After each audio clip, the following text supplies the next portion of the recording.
Guys, welcome back to BareKnucle Scene UK. I'm here with Andy, the Apostle Goodhand. Andy, how are you, pal? Yeah, I'm good, mate. Thanks. Oh shit! You're looking good, well. thanks. I was going to say you're looking well. Yeah, that's it's my Sunday face, even though it's Wednesday. Yeah, I'm Brilliant. good, mate. You? Hope you're well. Yeah, really good. Now I know, Andy, you've got a fantastic story to tell. Which I think is going to impact on a lot of people as well. And me myself, I'm going to be able to relate to a lot of your story as well. So let's start it out, Andy. First of all, sort of how was growing up for you, childhood into teens, whereabouts you were? Well, as far back as I can remember, my mum and dad had split up. Basically, my dad said, like, if you don't take the kids to get put in care. So my dad did the humanitarian thing that dads do. He took me and my sister on. Single parent family throughout all our childhood, everything.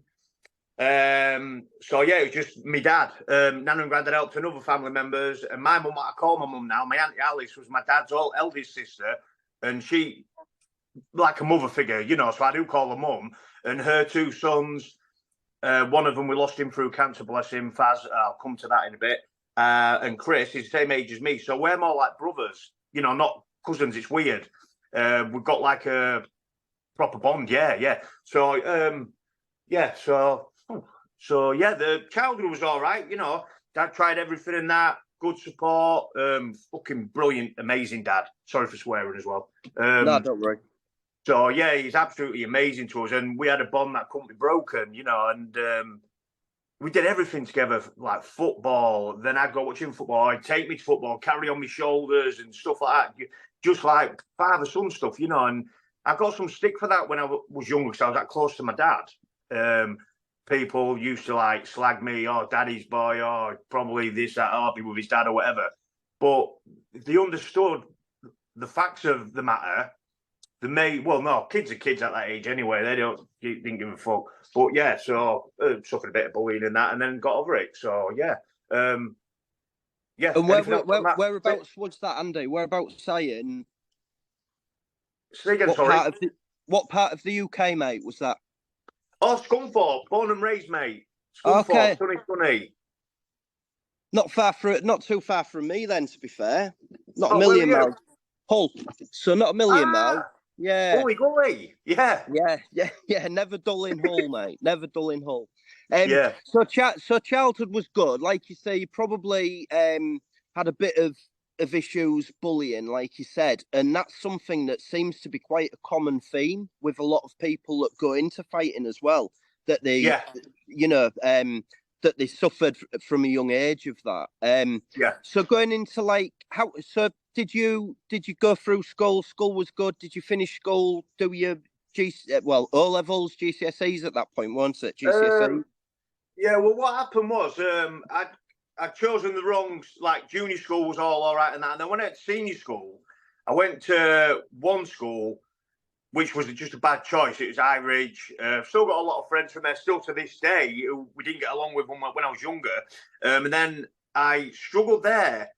I got diagnosed with a weird thing because I used to cry every morning. I was like a little bitch before I used to go to school and that, and always not wanting to go, and you know, and I was physically ill through it. And it was called high school syndrome. I don't know if you've heard of that, or maybe a lot of people have not heard of that, but that's how it was. So yeah, I was just basically like a little bitch. And then I transferred from there, went to Foxholes, the other school, and then that was it. Yes, spot on. And then supposed to get, had a few problems with a couple of lads there, but fuck all, major, it got sorted. And then, I didn't leave with hardly fuck all grade wise. I still thought up to a few years ago, I left with 2 Fs, and I thought, fucking hell, yeah, I've actually achieved something. They fucking failed, thicko. But yeah, I found that quite funny. But yeah, I didn't really care. I actually wanted to do this exam, that, and the other, and I wasn't bothered, mate. I was at that age where I just didn't care. Nah. No, not for you. The academic, like school. Nah, definitely not. No. Always been more practical, hands-on. You know, I can't. My I suffer with anxiety as well, and I can't tests and classrooms and crap like that, yeah, I just can't do it. No. So from there then, Andy, sort of from leaving school, did you then go straight into work? Did you do an apprenticeship or college, anything like that? Yeah. Straight from there, yeah, I went and I got I was enrolled on a college course, bricklaying, joinery, plumbing, painting, decorating, all that sort of thing. And then I chose bricklaying. Then I got an apprenticeship. Went on really well with that. And then I ended up straight away from college on sites, worked for various people, companies. I've worked up and down the UK. So I've always been very active in work, apart from when that recession came in a few years ago. I'd never even heard of a recession, but I was on my ass then. My first relationship with my first child, Levi, not got too much into that, but that ended and things went tits up for me. I became like 1 minute having everything and then to having nothing, and I mean nothing, where I couldn't even afford to buy him a McDonald's sometimes. It was fucking horrible. Darkest days of my life, that. Well, apart from obviously a couple of other scenarios, it was shit. But I bounced back. Nothing keeps me down, and I am where I am now today through hard work, determination, and just probably who I am, who my dad raised. It's one of them. And so you said there then. So you had your first relationship previously with your child. Obviously now, I know that you're a family man and you've got children yourself. So yes. So from that point then, so you've then got your trade. You're doing the bricklaying. What point was it that things started to shape for you in terms of the fighting scene, let's say? So was it more street fighting at that point? And getting levered more, really. I don't know. I don't know. Go out or whatever with my pals and that. And a lot of times you call it Friday night was fight night. We just used to go out, get pissed up, cause trouble, end up like scrapping with others or whatever, or I'd end up starting it, then fucking doing one sort of thing. Or then we had it a bit, and from there really, just getting pissed up, being idiots. Just, I suppose there's younger generations, but times have turned now where it's getting a lot nasty, knives and everything like that. It was not really that, but that's what it was. It started like obviously it been in the building trade, and then like always in the pub, and then always wanting to be out, and then like a bit like have a few beers and think you're fucking Bruce Lee. Used to call it Toucan Van Damme. Toucan Van Damme, brilliant. Brilliant. I know there used to be that, because we're both similar age, but back then, it was that sort of trap or scrap mentality, sort of nights out, and So what sort of age were you then, Andy? Do you think because I know you've said as well that you've had problems with mental health and things like that. Do you think that the days of going out and drinking and fighting, do you think that that's played a part in the mental health issue, or do you think that it's just other scenarios that you've had happen during your life? I don't put it down to alcohol. Obviously influences anything anyway, so I can't disrespect that. But none of the others. I think it's more the events that I've gone through personally in my life that have affected me, and maybe not capitalised on at the time, and then gone through it. Then time after time, years after years, it's progressed, and then it's just gone boom. Obviously, when I lost my dad, basically, that's what I think it is. I don't think it's anything to do. Obviously, it's not nice being given away by a parent for whatever reason to other parents or single parent. I've never known what it's like to have a mum. Like I said about my Aunt Alice and my other aunts and that, but it's not.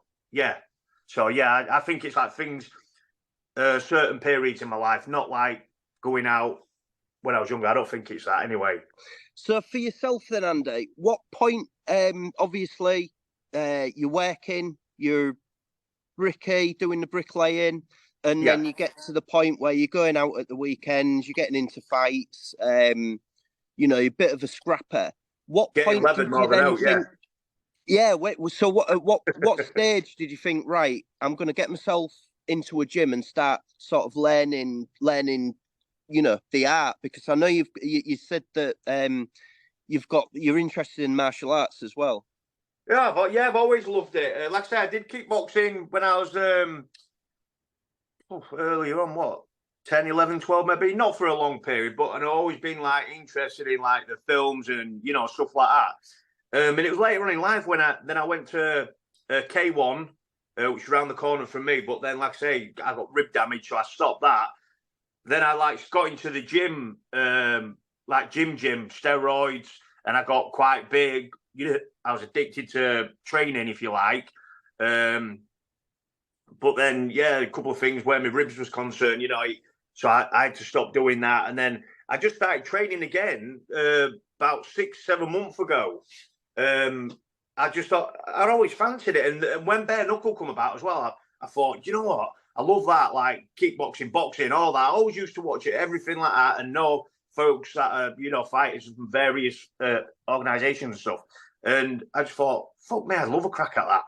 You know, that's like, and it's got to help me mentally, that. So I started training around at a gym, my coach, Luke Fisher, and I was just doing it to keep fit. But then I thought, you know what, I'm really enjoying it. And I said, do you think it's possible trying to get anything out of it? He says, well, I'm not really sure. I knew I'm going to get no titles or whatever. I'm fucking 43, you know. So I thought, right. He mentioned ABA, so we checked it out, and I think the age was 38 or 39 legally, where you can't go into any organisation like that. I'd missed the boat by years, you know. I just wish I'd have done it a lot of years ago. And so from then, when there was no ABA, ultra white collar, which I didn't, I'm very charitable guy, you get what I mean? But I wanted something to like try and prove myself still, which I didn't in the last event. But yeah, and I just thought, you know what, fuck it, BareKnucle, I'm going to get that a crack. So I train. Got in touch, obviously, with YouTube Warz and that.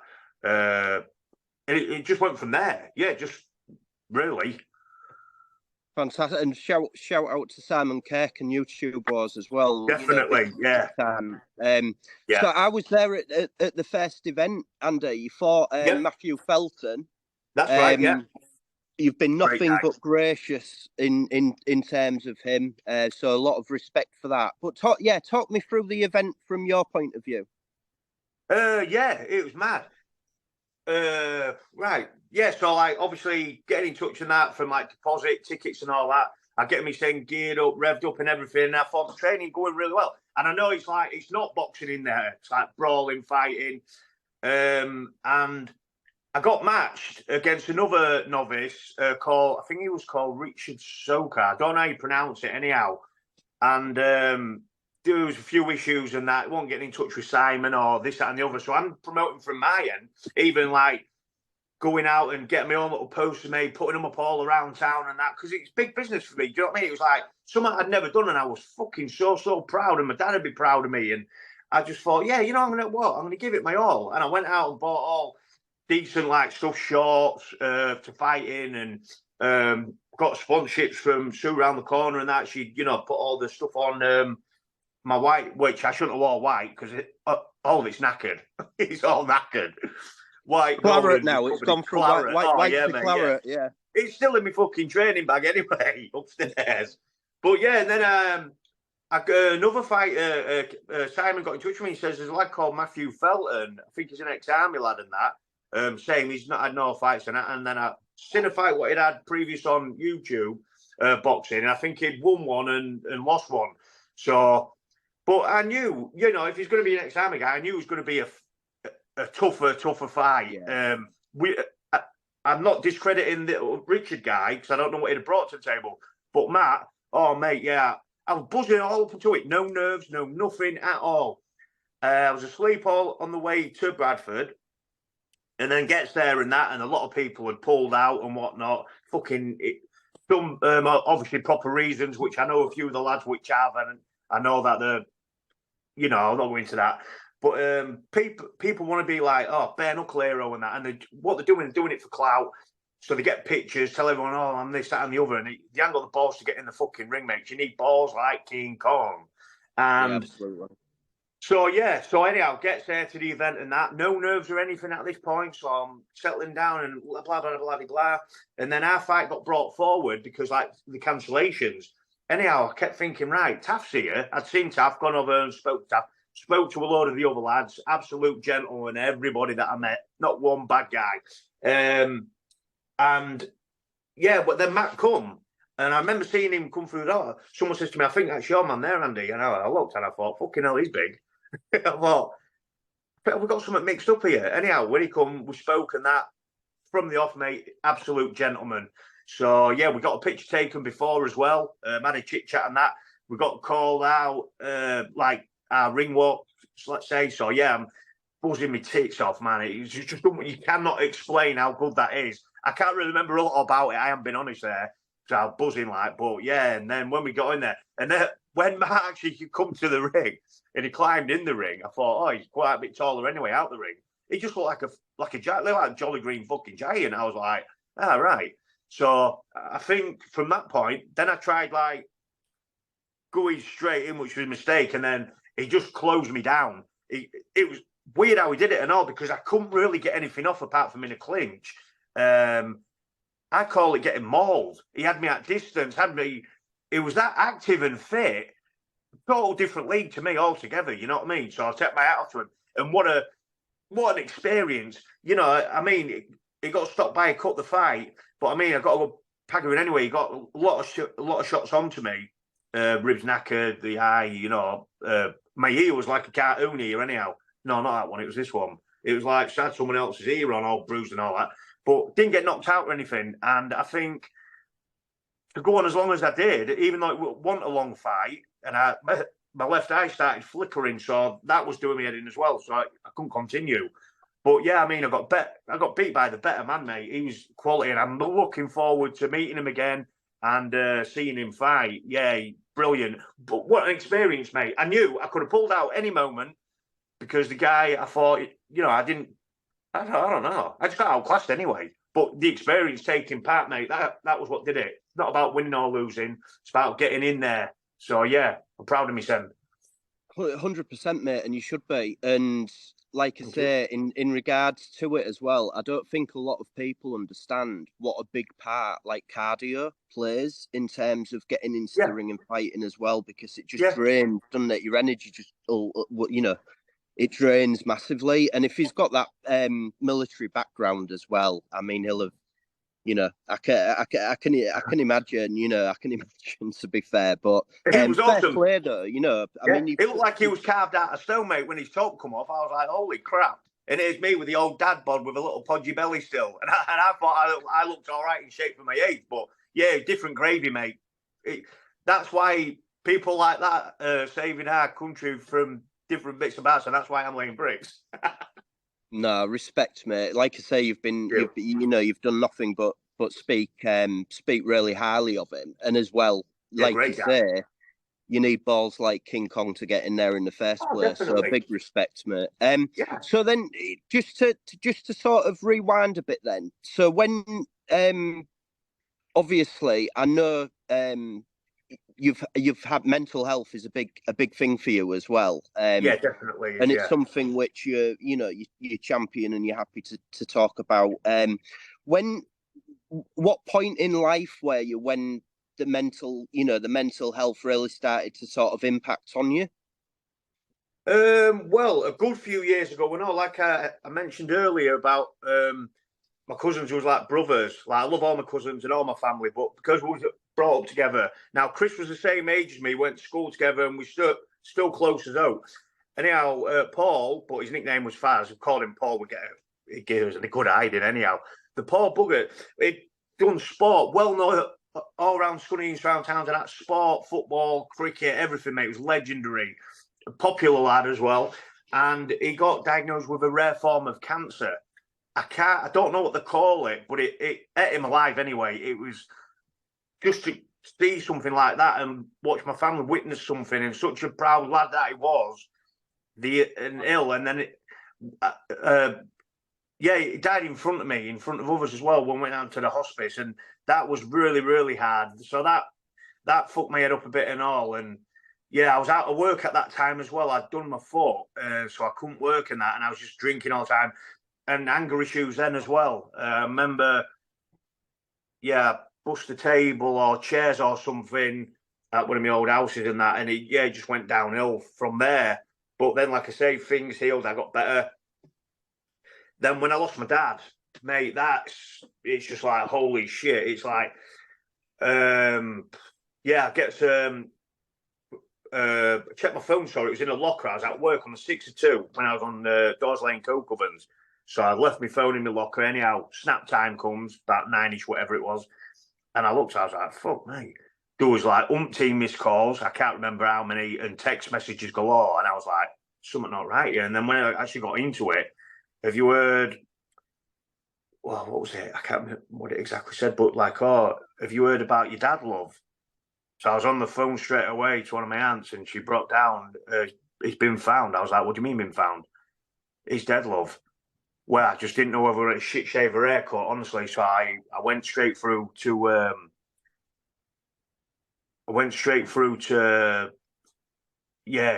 Chris, my manager at the time. Trokey. And I mean, he was brilliant. I got a lift up to where because my dad stayed with one of my aunties, and it'd been found dead. His workmates had gone round for him. No joy in that. He was lifeless at the bottom of the stairs. I obviously didn't see that or anything like that, but he'd hung himself, mate. He took his life. And the weird thing was afterwards, what we seen as well, that he'd folded because my dad, who was a grafter, everybody around town, great good lad, and he'd folded his work clothes and put them on his steel toe cap boots where he used to sleep on the settee. Now that fucked my head as well. And like I said, I was that close to my dad, and then he just like started getting to me, and I started drinking a lot, and I was pushing everybody away, and I was just hurting. I was screaming inside, but at the time as well, I actually thought I was normal and doing normal things, normal behaviour, and I was getting mentally ill, and people around me, my missus and that, and noticing it, and my sister and that, and I just got really, really ill. I'd gone out, ended up fighting and that. That was another rib injury as well, for being down, giving it Jackie tack and that. But I just found myself in a really, really dark place. And I like I said, I thought it was normal. So that was the bit that it tricks you more than anything. So anyhow, then enough was enough. I'd gone that far and beyond help, if you like. I just didn't care about anything. I pushed everybody away. And then it was my sister. She took me to Great Oaks, and I got asked a question: will you go on your own accord? I remember that, and I'm glad I did, because I'd have ended up on a 6-month term basis where you get sectioned. So anyhow, couldn't have me at Great Oaks in Scunthorpe, so we went through to St. Catherine's. We call it adult. Institution. It's a mental asylum. That's what it is. I found that out as soon as I went in, man. It's like weird. So anyhow, gets in there and that, and because I was just like sat with my sister, like I say, I was eating my drink real bad and that, and nobody could do anything for me. I apologise. Going back to different things, I pushed everyone away. My missus has always been there for me and everything. I pushed her away. I didn't want my children. I didn't want the house. I didn't want nothing. And my daughter, Lily, bless her, my only girl. She's 12 now. Anyhow, she wanted to sleep over, and I was in her bedroom at my sister's, and I stayed up all night, and Lily was asleep, laid next to me, and I was just like brushing her hair, with my fingers and that, and then the next morning, because I hardly spoke to her the previous night or anything, I was in the living room, I broke down real bad, and I just said to my sister, I said, honestly, sis, if I had a gun in my hand now, boom, my head would be all over. I want to end it. I can't handle it no more. So I massive breakdown. So like I say, my sister Andrea, she took me, we went and I got assessed. And what they did is they assessed me tested me for, it was either bipolar or personality disorder. They asked me all these questions, going through my life and all this, that and the other. And the psychiatrist did this evaluation. He said, right, personality disorder, he wrote that here. Then he wrote bipolar here. So with the bipolar, he said, like, it'd be like that on a chart. like up and down, maybe calm for a bit. You'd have a dip, then you maybe have a hyper, you know, like that. He says, but you're like that. So, and then I got asked if I'd heard voices and that, and I started laughing. I'm like, I've heard voices all my fucking life in my head, which I have. You know, someone telling you to do it, and then you talk yourself out of it. That's mad shit, that. Yeah. But yeah, it's, and over the years, the biggest thing that helped me when I was in an institution is helping others, because there was people in there from all walks of life, from different conditions and that. But I say far worse than me, but I was there because I needed to be there as well. But I'd give people Jaffa cakes or cigarettes, or there was this one lad from, where was he? This lad was from Newcastle, a lad called Chris. Anyhow, he'd come in and got put on my wing, and the poor bugger, his body just shut down. And I know, because I spoke to his parents as I was getting better, and he couldn't talk or anything. It was the loss of one of his grandparents. So me and another lad, Rowan, we used to go into the TV room, and what we'd do is, to help him count and try his spell, we'd go press the volume up and down and get him speaking. So me and him, like, took Chris under our wing. He was a fucking absolutely off his head, Ronan, like, great lad, but he just, right character. Anyhow, I know. So anyhow, it got to the point with Chris where the only thing he'd drink was milk, and he used to eat the Jaffa cake. I'd leave him outside his room, you know, till he'd come out, and then he'd take him in and blah, blah. And he loved milk. So we used to get him for calcium level, and it's a bit of something for him, because he wouldn't eat. was it the day I got released? Physically trying to feed him like he was a child. And it was their bloody duty. They were all sat in having this meeting and that, what do you call them? Fucking no one interested anyhow. The carers and shit. There was a couple of nice ones, but others are just dicks. Not work. You know, there was one who was a bit of a clever cunt with me. And what I used to do is, because all your personal belongings are locked up in the cupboard, so you have to go, can I have something out of my fucking box? So anyhow, I didn't need aftershave or fuck all. I didn't need nothing anyhow. But maybe I packed aftershave. Calvin Klein one it was. And I used to, just to piss him off, I used to get him to up it every now and again, like every maybe hour or something, because he was a cock end. Anyhow, so I used to get it, spray me sen, and then just smirk at him. And then there was this old boy in there called Orville. And he's like, what's that, Andy, man? That smells nice. I was like, it's Calvin Klein, mate. Do you want some? He's like, yeah, man. So he sprayed it on himself, and then all these jeans like that, sprayed himself down there. He's like, yeah, man, that's it. It was old school. It was awesome. Roman once said to him, he's like, oh, are you all right, boss? Don't call me boss. My name's not boss. My name's Orville. And we started laughing and that, and he become a good like mate in there as such as well. So helping other people, mate, made my day, and it gave me speedy recovery. But if I'm honest, I don't think I was ready to come out. I think I've lagged it a little bit, but I'm glad that I did. And my medications that I was on, some hasn't worked, and the one I'm on now, sertraline, that works. It keeps me balanced. It's weird. It's hard to explain, but I'm always hyper when I've had it, and that stopped working. So I was on I think it was 50 or 100 milligram of that. Now I'm on the maximum dose. I have been for a long time, and it's the only thing that helps me. Sometimes I have a moment still where I'll go off my head, or I change if I'm in a run. But it's down to like drinking too much, I suppose. And then I'd be all right. Then somebody says something or triggers me off, and then it's no more Dr. Jekyll. The high guy comes out, and it's fucking horrible. It's hard to understand. But yeah, it's shit. So yeah, mental illness is personality disorder, and that's then signs of like going through my dad's personal stuff after his death, bless him. Find notes, and we think it was bipolar. So yeah, I mean, I'm all right now, you know. My children, my missus, who stood by me through everything. She's been the rock, Laura, and my sister Andrea have been amazing. They're the guys that's helped me on my journey, and I'm here where I am now. So yeah, I'm quite fortunate. Multiple suicide attempts when I was in them dark days. Tried hanging myself. Yeah, dark stuff, you know. And so eventually I want to go into helping others. If I can, you know, if that makes any sense. And this is another thing why I'm doing what I'm doing, the BareKnucle scene. Not just like to think, oh, you're an hard cunt, or fucking blah, blah, blah. Because I'm not. I'm far from that. I'm an everyday nice guy. I want to do it to promote awareness that if you're struggling, will it be anxiety, it could be depression, any form of any mental health issue, anything's achievable. If you put your mind to it and you focus, you can do it. Win, lose or draw, it really don't matter. Taking part is the biggest thing. Meeting new people and speak out. I had it on the back of my t-shirt. It's good to talk. I know loads of people have got that in their thing and that, but if I hadn't have opened up to Vonnie, my care worker, when I was in St. Catherine's Hospital, and I've never been able to track the woman since, what, to buy flowers, or I'd paid for an expensive meal for her and her husband. I've never been able to trace the woman again. Maybe she was a guardian angel from up above, we don't know. But she helped me, and massively. And I just find it weird. So I want to give back if I can. Do you get what I mean?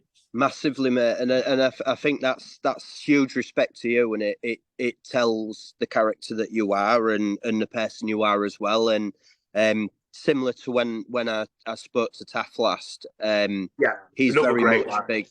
Yeah, and he's very much an ambassador and speaking up. I mean, we spoke about the importance of some men have this sort of I don't know if it's ego but they feel, you know, I'm the man, I'm strong, I can't talk about this, I can't open up. And actually, it's true. Yeah, it's weird. Like Taff said, it's the opposite. You know, you can talk about it and you can be open about it. And I think it's a massive it's a massive thing about yourself that's happy to speak up as well. So huge respect, and I'm really, thank you for sharing that as well, because it's good to talk, and that's why I keep going on. But it's like Taff said in it as well, us as men think we're too proud to open up, and I could never ever do that. And when I got in depth in my life with that Vonnie, and now I can't shut up. It does people's headaches sometimes. At work, I'm 62. I go in and like, fucking hell, shut up. It's too early for this. I'm like, fucking Canberra, But yeah, you've got to get it. People that everybody listening who's watching this, please, and I know how difficult it is. Trust me, I really do. And other guys do. Taff said it. James said it. I've said it. And everybody says it.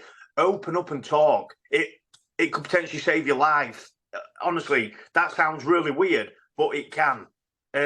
Just talk. Get it off your chest. Fucking hell. Sorry. Get in touch with me, which by ever means or whatever. You've got something to say, come and I'll be your ears.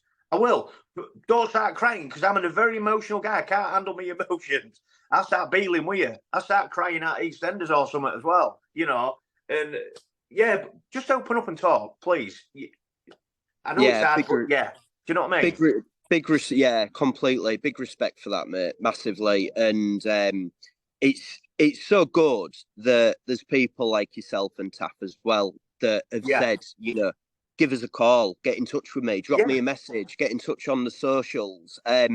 So what I will do as well, people, in the description, I'll put some links if you are struggling, and some links there where you can find somebody, because there is always somebody who you can talk to, even if you're not comfortable. Yeah, if you're not comfortable talking to your family or your friends, there are people there who you can talk to. So we'll pop some links in. So what about training then, Andy? At the minute, are you training at the minute, or? No, unfortunately not, mate. Like I say, after the fight with Matty, I was all right afterwards. Come back to town, went out for a few beers and that, and then obviously the next day when you start, I was like, fucking hell, blah blah blah. So yeah, my side's fucked. My left ribs are, I'm not going to lie, I'll make it shoot, they're knackered. So I've struggled at work as well, with bending, twisting, trying to lay in that, but I'm having to go through everything. And I don't want to get to a point where they're going to be fucked properly. So, I ain't trained at the minute, and I should be, because I've got a fight coming up against Scotty G. But yeah, I'm just going to have to see how it pans out, mate. I can't risk training or stressing it more. Yeah. Because I'm going to end up setting myself back and back. So I've got to let that heal before I even try to do anything. I went out for a walk the other Sunday.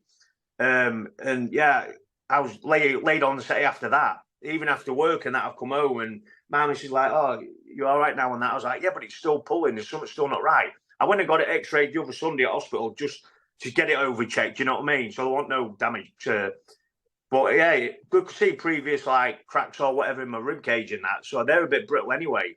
But yeah, it's just I'm not getting any younger either. This is the thing. But I love doing what I've done. I had that first fight with Matty and set my hat off largely to that guy. What a fucking warrior. And I love it. I love everything to do with it. You know, I even set up my YouTube channel as well. I've deleted it. I think I didn't even know you could get banned off comments on that. I'm getting a bit abrupt in that, so I've cancelled that. And now I'm just watching everything else on it. Yeah, I think that's better. But yeah, so yeah, I'm not training unfortunately at the minute.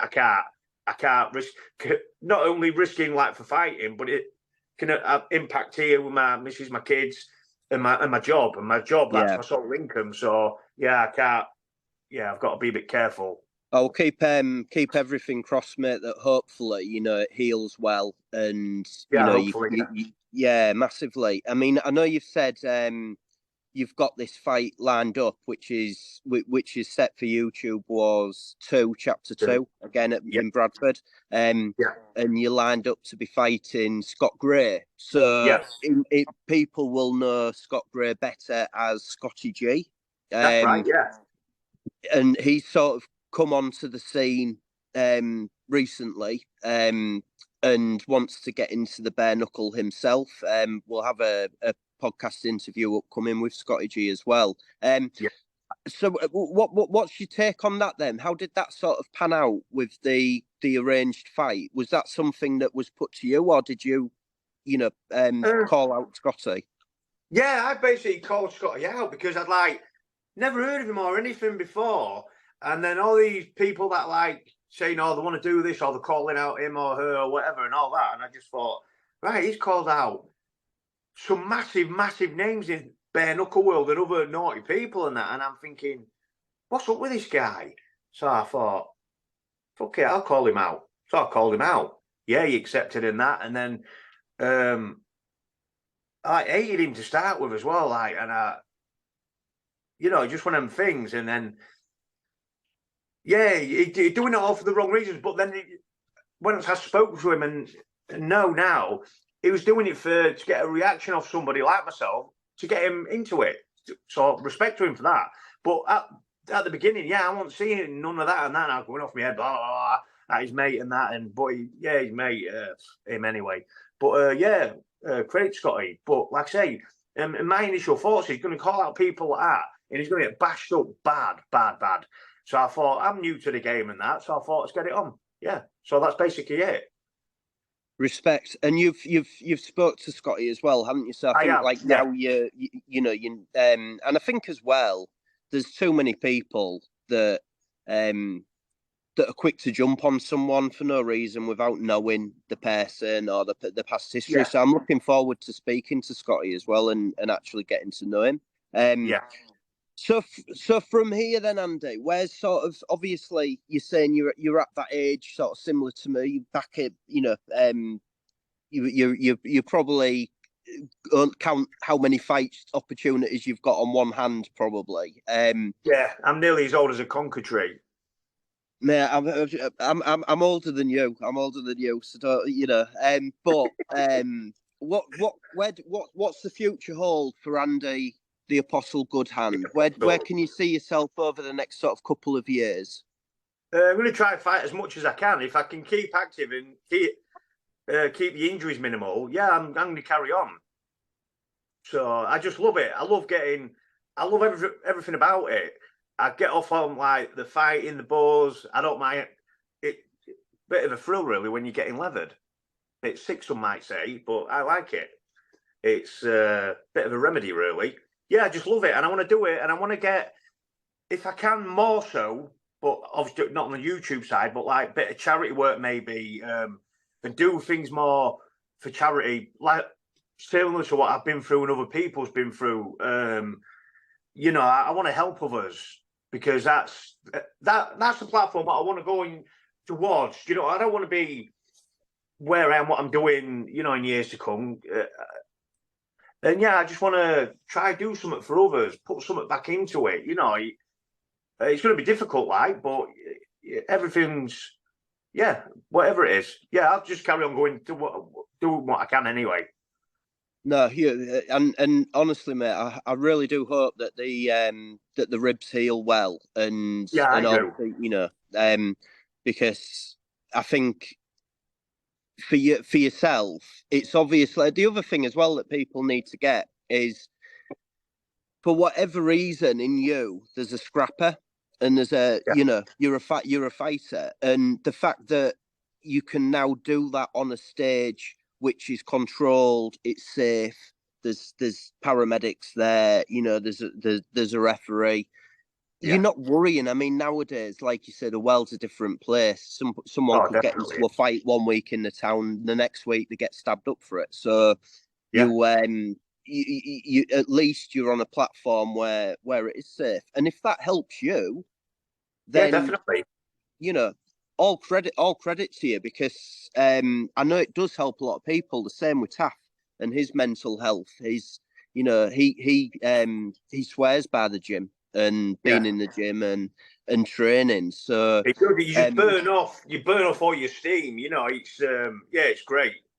So and so Scunthorpe man, born and bred. Big up the Scunny. Are you aware?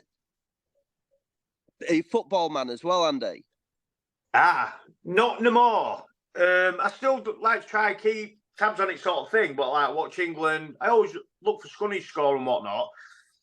This is the other thing I'm going to come into. Like, I'm not a massive football supporter anymore, but I'm doing an honourable massive fit on YouTube Warz 2 for Gibbo, a guy who's had a lot to do. Always been to the Spa and YouTube Warz, and he's into it. He's a great guy. He's got incurable blood cancer disease.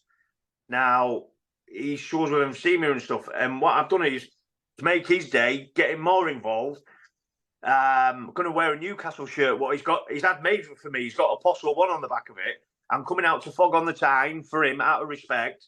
There's going to be loads of fellow Geordies there. I've met a few of the lads and all, so I'm not dissing any of it. I'm doing that fight.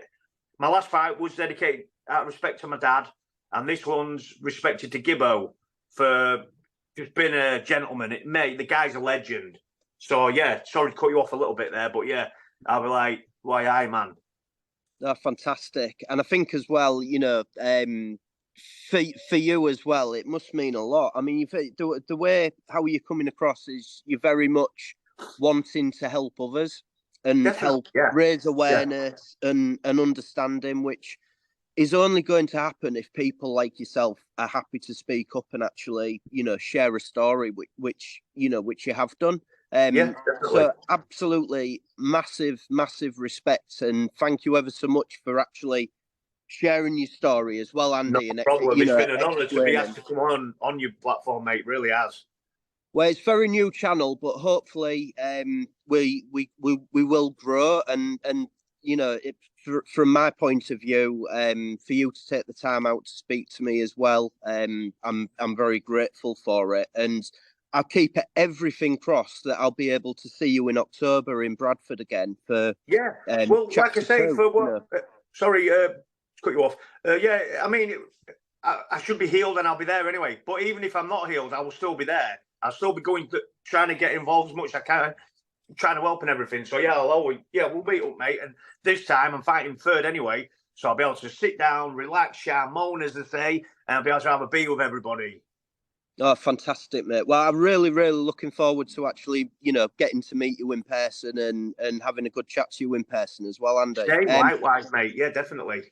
Is there anything that you want to add in yourself? Is there any message you want to say? Is there anyone that you want to big up? Any sort of sponsor or gym or, your family? My sponsors, there was a massive thing for me. Luke Fisher, the guy who coached me, fantastic boxer, legendary, and I appreciate everything he's done for me. Trying to think all my sponsors. They all know who they are anyway, and they know how grateful I am. And for giving Simon Kirk and Christian, for giving me the opportunity to make my dream come a reality. This is what I mean. Anything's achievable if you're prepared to put a bit of work in something or more or whatever.